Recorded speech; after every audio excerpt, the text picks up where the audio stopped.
اسے یاد نہیں صبح کب ہوئی تھی۔ اسے صبح ہونے کا احساس صرف تب ہوا تھا جب اس نے اپنے باپ کی تلاوت کرتی ہوئی آواز سنی تھی، ہمیشہ کی طرح مطمئن، پرسکون۔ وہ آواز سن کر ایک بار پھر بچوں کی طرح پھوٹ پھوٹ کر رونے لگی تھی۔ اگلے کئی دن وہ کالج نہیں گئی۔ اگلے کئی دن اس نے روتے ہوئے گزارے۔ میجر عالم جاوید اسے ہر روز اپنے بٹھا کر سمجھایا کرتے تھے۔ پھر آہستہ آہستہ وہ سنبھلنے لگی تھی، یا کم از کم اس نے باپ کے سامنے یہ ظاہر کرنا ضرور شروع کر دیا کہ وہ نارمل ہونے لگی ہے۔ اب وہ ان کے سامنے نہیں روتی تھی، ان سے چھپ کر روتی تھی۔ اس نے کالج جانا بھی شروع کر دیا تھا۔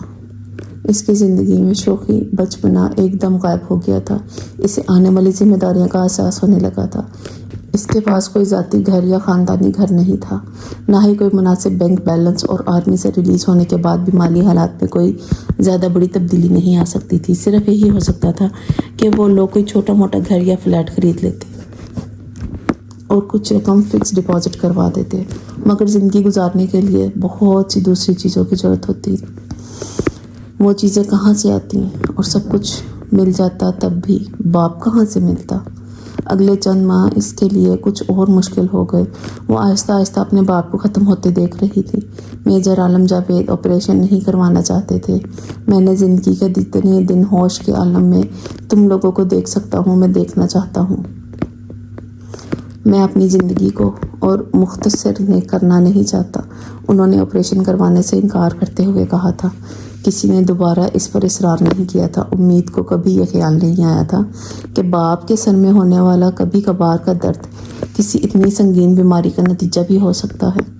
ان کے سر میں درد ہوتا تو وہ کوئی ٹیبلٹ لیتے اور سب کچھ ٹھیک ہو جاتا، اور اب میجر عالم جاوید آپریشن کے سے صرف اس لیے خوفزدہ تھے کہ ان کی زندگی اور مختصر ہو جائے گی، مگر ان کی زندگی کو اتنا ہی مختصر ہونا تھا۔ ان کی موت کس قدر پرسکون طریقے سے ہوگی یہ کوئی نہیں جانتا تھا۔ ایک رات نیند کے دوران وہ بڑی خاموشی سے دنیا کو خیر بات کہہ گئے تھے۔ اسے اچھی طرح یاد تھا کہ ان کی موت کے بعد کتنے ہی دن وہ خود کو یقین نہیں دلا پائے تھے کہ اب وہ اس دنیا میں نہیں۔ ہر وقت انہیں یوں ہی لگتا تھا کہ جیسے وہ ابھی آ جائیں گے یا جیسے وہ وہیں موجود ہیں۔ پھر آہستہ آہستہ ان سب نے حقیقت سے سمجھوتا کر لیا تھا۔ امید نے ایک میچور لڑکی کی طرح گھر کی ذمہ داریاں سنبھال لی تھی۔ باپ کے ایک دوست کی وجہ سے انہیں آرمی کی طرف سے دیے گئے گھر میں کچھ اور عرصہ رہنے کا موقع مل گیا تھا۔ اس زمانے میں صرف ایک شخص تھا جس نے ہر قدم پر اس کی مدد اور رہنمائی کی تھی، اور وہ جہاں زیب تھا۔ شاید اس کی اور اس کی فیملی کی مدد کے بغیر ان لوگوں کی دشواریاں اور مشکلات میں بہت زیادہ اضافہ ہو جاتا۔ جہاں زیب اس کے والد اور ایک دوست کا بیٹا تھا، ان کے ساتھ ان لوگوں کے بہت گہرے تعلقات تھے۔ دونوں گھرانوں میں بہت زیادہ آنا جانا تھا۔ جہاں زیب کے والد ایک بزنس مین تھے اور وہ مستقل طور پر راولپنڈی میں مقیم تھے، جبکہ امید کے گھر والے مختلف شہروں میں گھومتے رہتے، اور ہر بار جب بھی چھٹیوں میں وہ راولپنڈی آتے تو پھر تمام چھٹیاں دونوں گھرانے تقریباً اکٹھے ہی گزارتے تھے۔ جہاں زیب اس سے 4-5 سال بڑا تھا اور اس کے مزاج میں بھی اتنی ہی شوخی تھی جتنی امید میں۔ وہ بہت جلد امید میں دلچسپی لینے لگا تھا، اور یہ بات دونوں خاندانوں میں چھپی نہیں رہی تھی، مگر اس پر کسی نے اعتراض کرنے کے بجائے ان دونوں کی نسبت طے کر کے ان کی پسندیدگی کو قبولیت بخش دی۔ وہ اس وقت میٹرک کر رہی تھی جب جہاں زیب سے اس کی نسبت طے ہوئی تھی، اور وہ اس نسبت پر بہت زیادہ خوش تھی۔ نسبت طے ہونے کے بعد جہاں زیب ہفتے میں 2-3 بار اسے راولپنڈی سے فون کیا کرتا تھا۔ میجر عالم جاوید کی علالت کے دوران بھی جہاں زیب اور اس کی فیملی سے ان کے گہرے تعلقات رہے۔ وہ لوگ راولپنڈی سے ہر ویکینڈ پر عالم جاوید کی عیادت کے لیے آتے تھے۔ جہاں زیب کے والد اصرار کرتے کہ عالم علاج کے لیے باہر چلے جائے، مگر عالم جاوید ان کی ہر بات کو نظر انداز کر دیتے۔ امریکہ میں علاج بہت مہنگا تھا۔ وہ اگر اپنا سب کچھ بیچ کر باہر چلے جاتے تب بھی ان کے پاس کوئی گارنٹی نہیں تھی کہ ان کا آپریشن کامیاب ہوگا۔ تب ان کے گھر والے کیا کرتے؟ وہ انہیں فٹ پاتھ پر لا کر بٹھانا نہیں چاہتے تھے۔ جہاں زیب کے والد انہیں اپنے خرچ پر باہر بھیجنے کی آفر بھی کر چکے تھے، مگر میجر عالم جاوید نے یہ آفر بھی ٹھکرا دی۔ وہ ان سے قرض لینا نہیں چاہتے تھے اور نہ ہی احسان، کیونکہ وہ نہیں چاہتے تھے کہ ان کی وجہ سے ان کی بیٹی کے مستقبل پر کوئی اثر پڑے۔ ان کی وفات کے بعد بھی لوگوں نے اسی طرح ان سے اپنے رابطے قائم رکھے تھے۔ جہاں زیب ان دنوں گریجویشن کرنے کے بعد مزید تعلیم کے لیے باہر جانے کی تیاریوں میں مصروف تھا، لیکن اس کے باوجود وہ تقریباً ہر ویکینڈ پر اس کے پاس آتا اور ہر روز فون کیا کرتا۔ اس کی تسلیوں اور دلاسوں نے زندگی کے ایک مشکل مرحلے پر اس کی بہت مدد کی تھی۔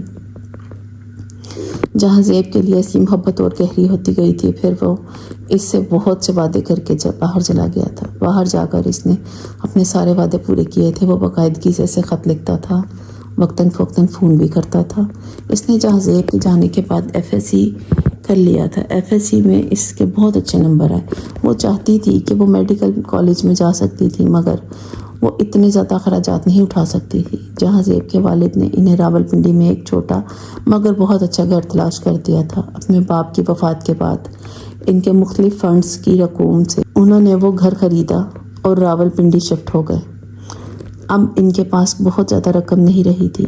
امید کے پاس اس کے سوائے کوئی چارہ نہیں رہا تھا۔